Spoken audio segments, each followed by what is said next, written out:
around others with high expectations. We all have experienced disappointment. And man, you live long enough, you must understand disappointment is a part of life. Probably lowered our expectation. Maybe a disappointment in a relationship, disappointment in parenting, disappointment, maybe the loss of a loved one. We all have experienced disappointment. I remember in 2020, my father passed unexpectedly. Not expected. Talked to him the night before and got a phone call the next day. And later on that night, talking to a neurologist, my sister and I on a three-way conversation with a person who I had never met face to face said, "I'm sorry for your loss." And for a while, disappointment crept in so vividly. I stated to myself, it brought low expectations in some areas of my life. And the same thing with disappointment. Sometimes it lowers our expectations. Disappointment is a part of life, but do not allow disappointment to suffocate your expectations. I want to say that again. Yes, disappointment is a part of life. Sometimes we don't even like talking about it.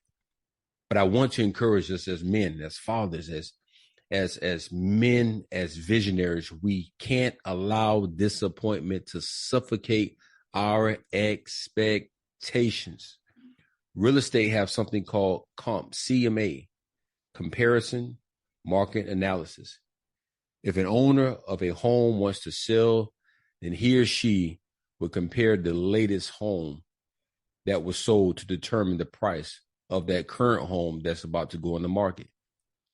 When you put yourself around people that have high value thinking and work ethic, it builds high expectations. Don't miss that.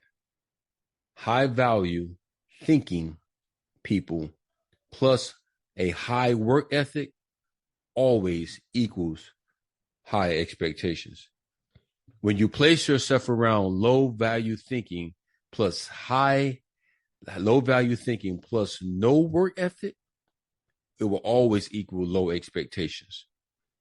When I say being around others with high expectations, I mean being around others that are purpose driven. Purpose driven, man. It's so important that we be purpose driven. The second tool that we as fathers and as men that need to have high expectations, this is the second point, expose to environments that expect more. The environment you're located in can increase or decrease your expectations. Are you in an environment where there is no demand for expectations? Are you in an environment where there is no demand for expectations? Or, oh, don't worry about being present with your kids. There's no expectation. Oh, don't worry about working. There's no expectations for income coming in. Don't worry about having a mission statement and a vision statement for your family and your life. Be average. Don't be great. But having that mindset equals a low expectation. Where there is no expectation, there is no growth. Say it with me, men. When there is no expectation, there is no growth. I played collegiate football, and we did something playing football. It's called practice. Like Allen Iverson say, practice, practice, practice. Come on, man, practice. We talking about practice, not a game, but practice. But we did something called practice, and the practice is to prepare for winning the game.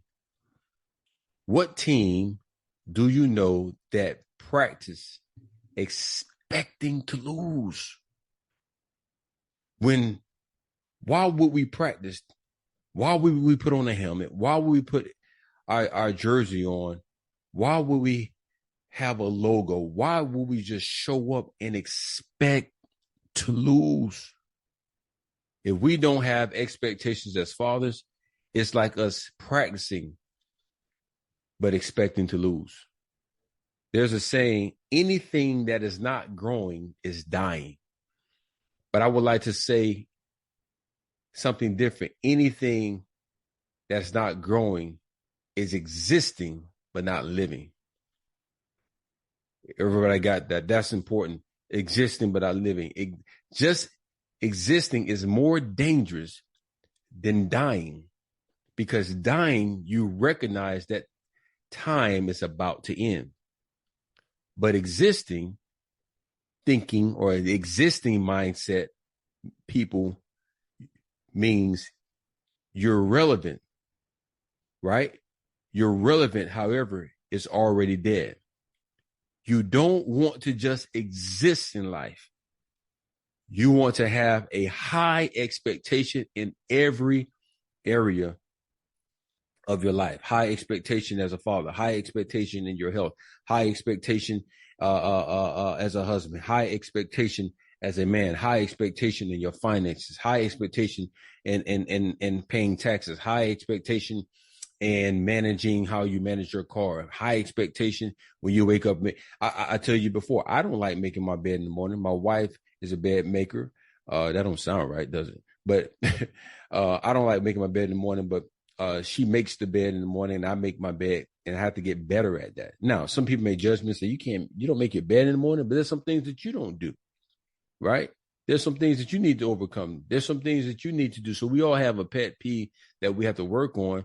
And I'm realizing that in the area of making the bed, I have to have an expectation of life, because like my wife says, that's how you start your day. That's how you start your day. So we have to have high expectations in every area of our life, not only physically existing, but emotionally existing. See, we always think of just I want to exist. You don't want to exist. You want to be relevant. You want to have life. You want to have flow in every aspect of your life. Now, that doesn't mean to be perfect. That doesn't mean that nothing in everything in your life is perfect, because that's not real. But to have a management of life in every aspect as a father.